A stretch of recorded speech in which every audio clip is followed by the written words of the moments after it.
Corser from Oakland University, and I am presenting a paper called Attacks and Countermeasures in Wireless Cellular Networks.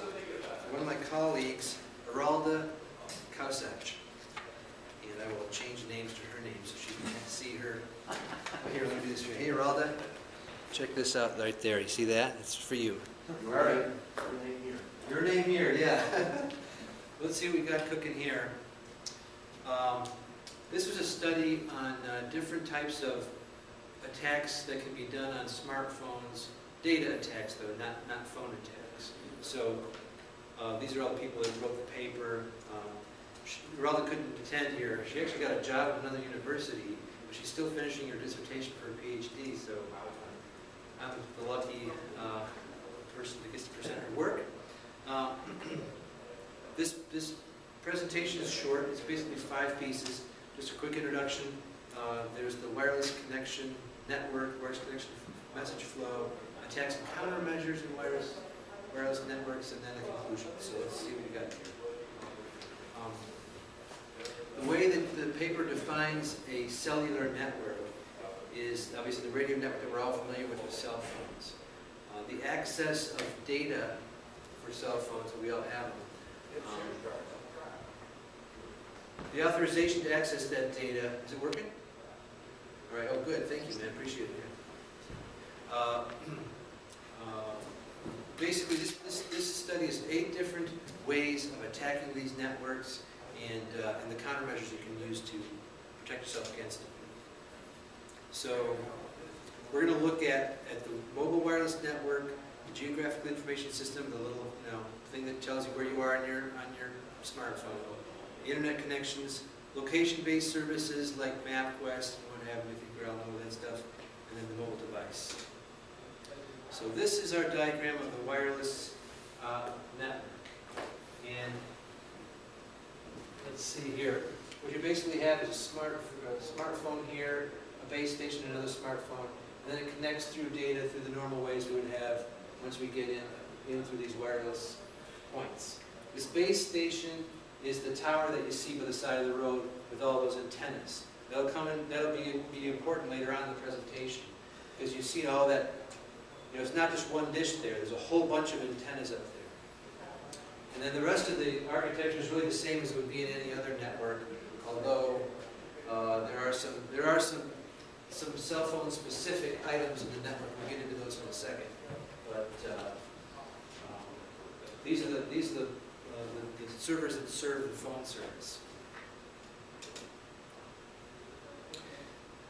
These are all components of the cellular system. Let's see. Any one of them could be vulnerable to an attack, and I mean, it doesn't. We can use our imaginations. I'm trying to think if there's anything worth highlighting here. Well, I think every single one of these things could be attacked. I mean, a person's handset could steal it, could put some malware on it. You have a base station, somebody could be jamming it, somebody could park a car there, somebody could try to block out all the antenna transmissions. The controller, somebody might be able to get inside the base station, change the stuff that's underneath. There's all kinds of those boxes that are in the building that's underneath that tower. The mobile switching centers, which is in that other diagram. All these things can be attacked. Just to walk through the message flow, this may be more instructive than anything else, because this really is a laundry list of places for a hacker. If you can't get in the smartphone, try to get the base station. Can't get the base station, try to get the controller. Can't get the controller, try getting the server that serves them, and so on and so on. If you have data somewhere that you want to be able to get at using your cell phone, any one of the paths to or from could be a place that you could attack. And how many are there here? 1, 2, 3, 4, 5, 6, 7. 7 different lines, but we're going to do 8 different attacks. Spoofing attack, pretending to be somebody that you're not and getting the information from that person. DDoS, we went through that in a couple of presentations, but this will be specific to mobile devices. Channel jamming, same thing as you'd have in a radio or walkie-talkie, just with cell phone communications. Eavesdropping, which you don't hear about much anymore, Because people think that now that cellular transmissions are encrypted, you can't eavesdrop anymore. Well, you know, there are risks. Session hijacking, that can absolutely happen. And we're talking now data. Message forgery. If you can't hijack the session, you can't eavesdrop it. You can at least pretend that, you know, you put something in there that's not real, and then replays and man-in-the-middle attacks. Those are the most fun, I suppose. And here's a little diagram. I strongly recommend you do read this paper because it really does go through this in detail. Each one of these attacks is maybe 2 paragraphs, so you can kind of focus in on the people one you're most interested in. So these are where the attacks take place. And see, channel jamming, they're saying, is between the base station and the cell phone provider. But really, channel jamming could also happen here. You could deny service by just overwhelming this base station, or you could overwhelm any of these steps.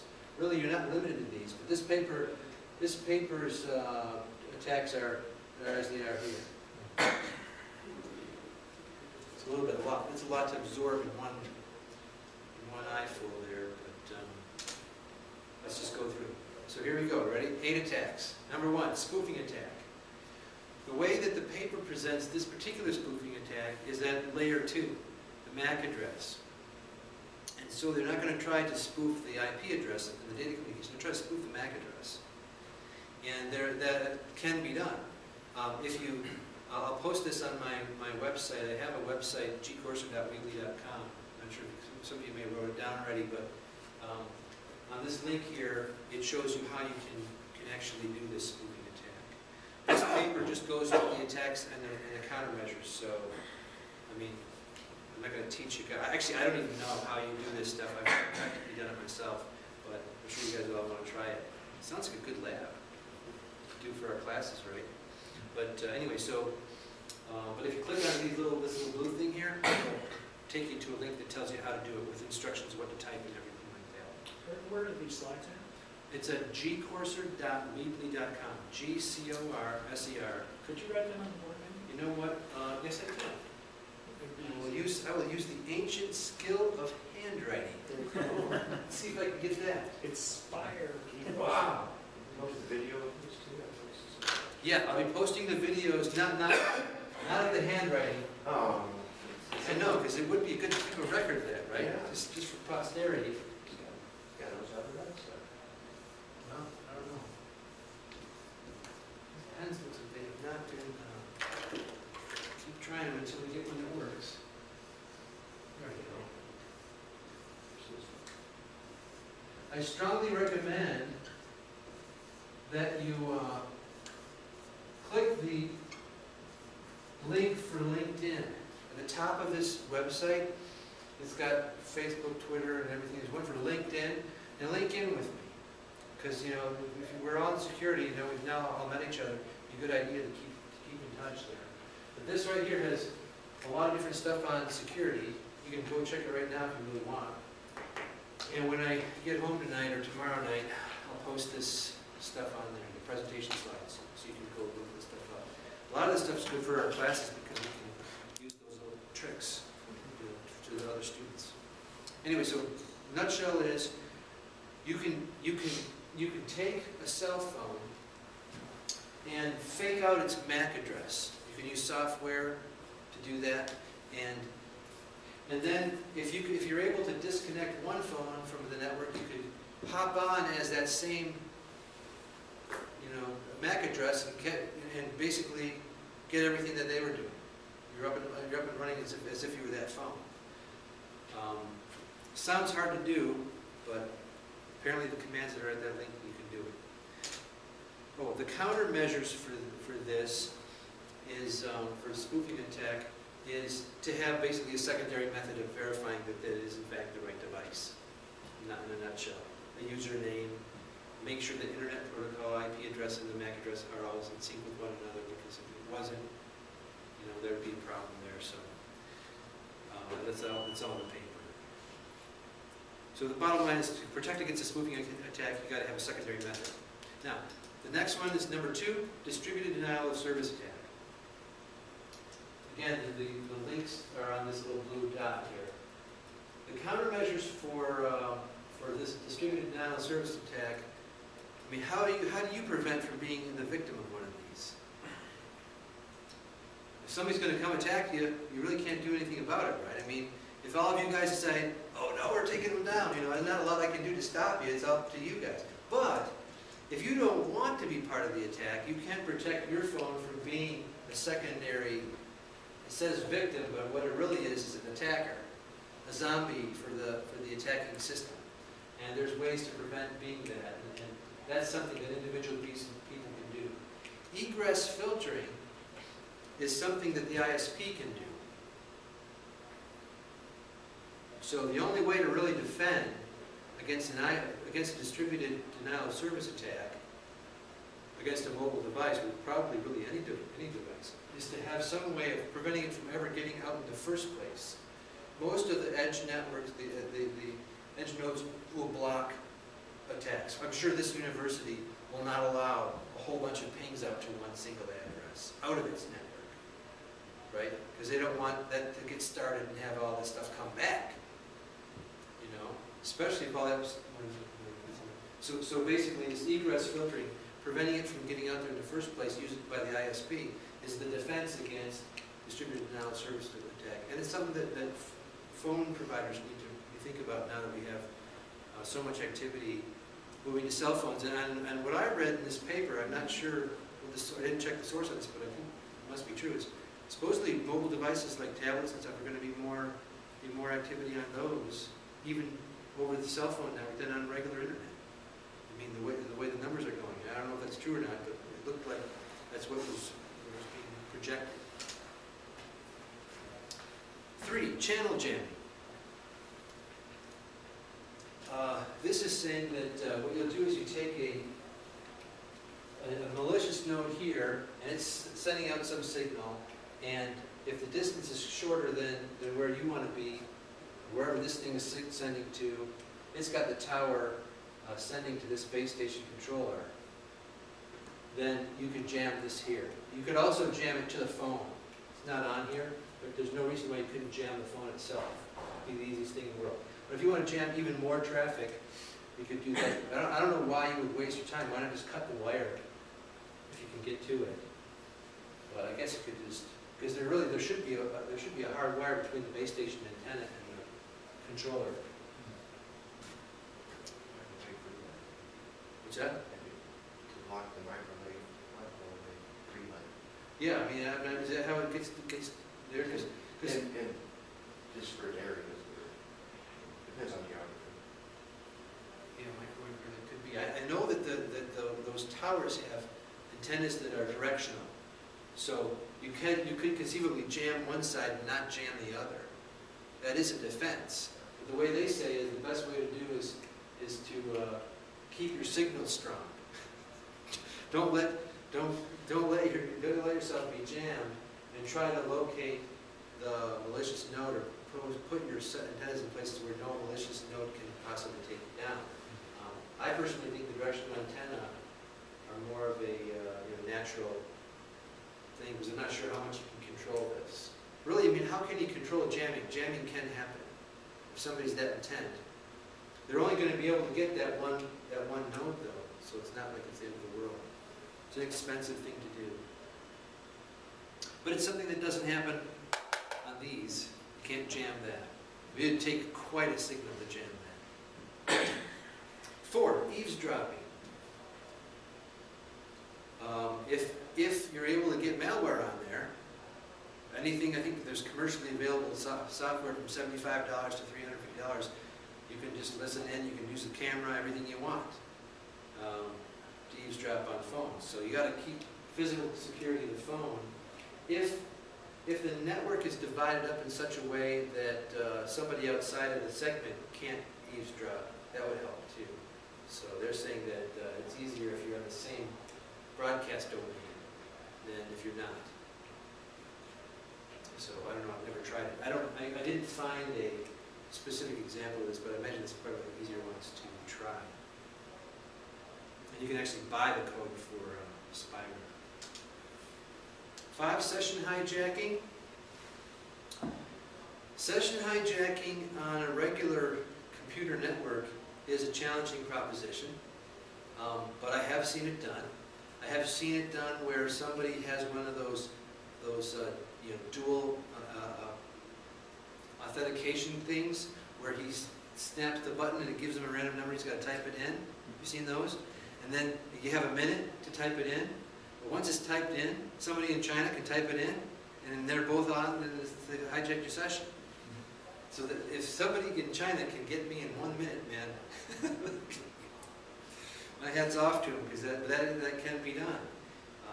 And so I guess this is an important thing.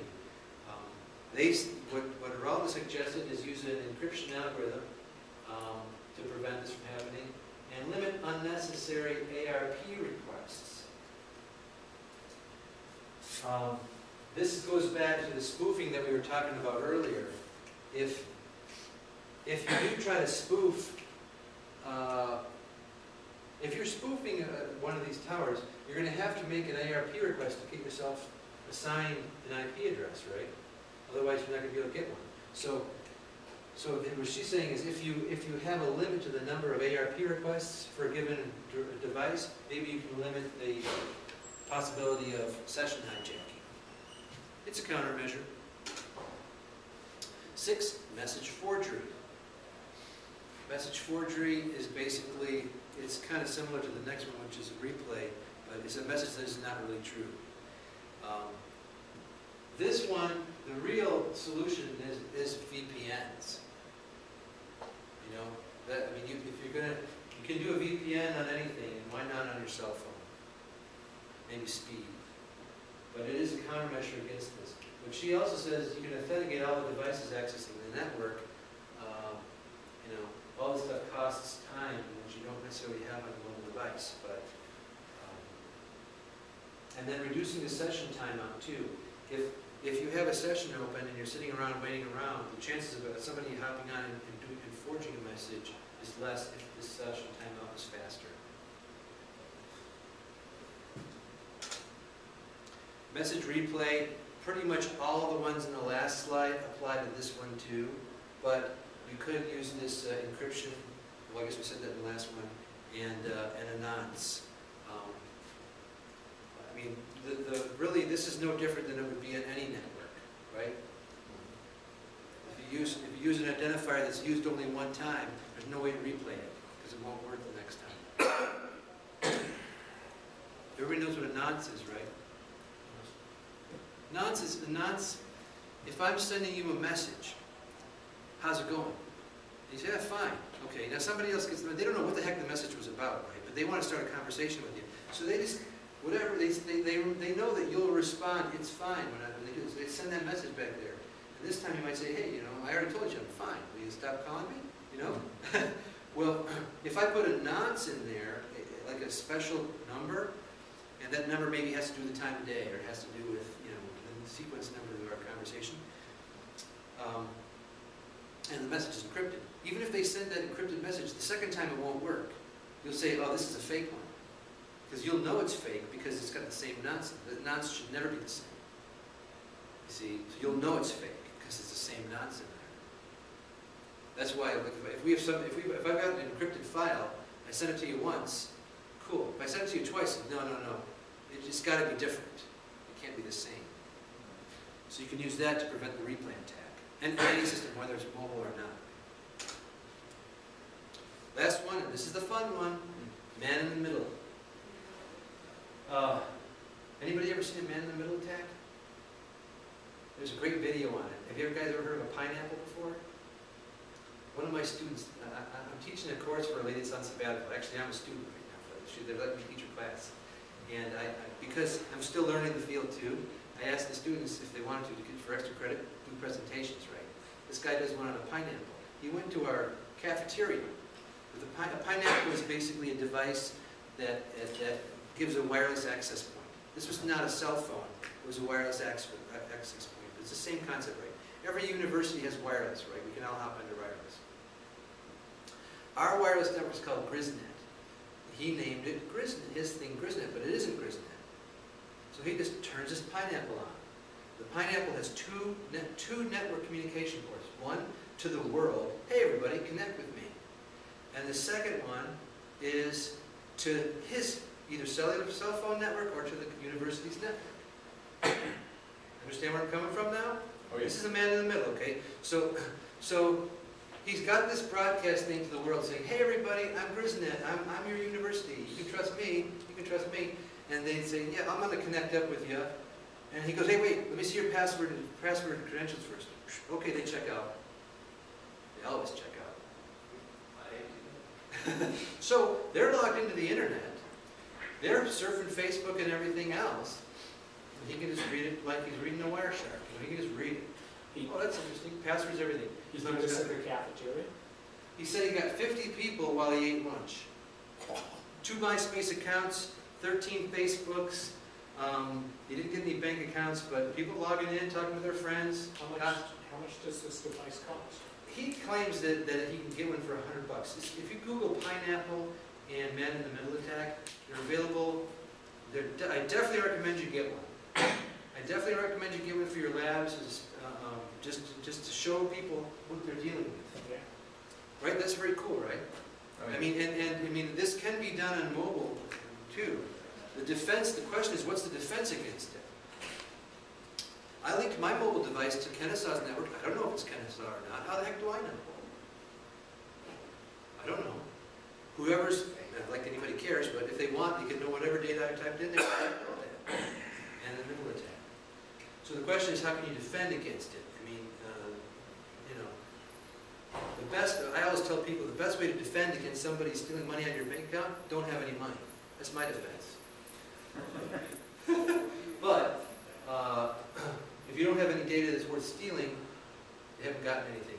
But what she's saying is, if you have some kind of identification based on radio frequency, if you could have something, you know, that's unique about that connection, you would be able to defend against the man in the middle attack and say, you might be called GrisNet, but you are not GrisNet. If you do that, are you going to be guilty of unauthorized access? You know, That's, the guy went up to the head of IT. This guy's got a pair, okay? He went up to the head of IT and said, you know, I just got 50 people in the cafeteria today. right. And when he told me he did this, okay, he said, well, how long are we going to be spending behind bars? I mean, can you explain it to me? He goes, no, she accepted. She said, don't do it again, but nothing's going to happen. So, at least it's, I mean, It's a good thing to know about. well, I'm pretty sure that is not acceptable university policy. But she is the one that's the head secret keeper of the holy decision. She says you can do it, you can do it. You know, so I mean, I was breathing a sigh of relief when he said that. I'm just wondering about the ability for us to do this in our labs. I am so not a lawyer, Yeah. but from a technologist standpoint, Yeah. I really think it's educational for people to see this. See it, yeah. To see this, to do this. You know, I would name it, you know, Zombie Zero. Something really obviously not, you know when you're scrolling through your networks, it'll say AT&T Wi-Fi, and you can name your Pineapple network anything you want it to be. Name it Man in the Middle. You could name Man in the Middle anything, but you know, obviously the most effective way is to name it something that people would think is friendly. Oh, you know, teddy bears, sunshine, and love. Okay. Sounds good to me, right? I'll take the sunshine, please, for 20. Yeah. Right? But I mean, so from a technology standpoint, I recommend it. From a legal standpoint, talk to an attorney because I have no freaking idea what the right answer is there. But the bottom line is, you know, we don't think about it. We're on a cell phone and we're doing data. Somebody could do a man in the middle. And if there was this radio frequency fingerprint or some other method of making that connection unique, like if that was, you know, then you might be able to defend against it. It doesn't happen in reality, but that would be theoretically a possible countermeasure. So the conclusion is, there's 8 kind of attacks that were analyzed in this study. There's several countermeasures that could be implemented, and they have nuances based on if they're done in a cellular network. The most vulnerable portions, according to this paper, the mobile devices, the phones, and the base stations. So I think that was...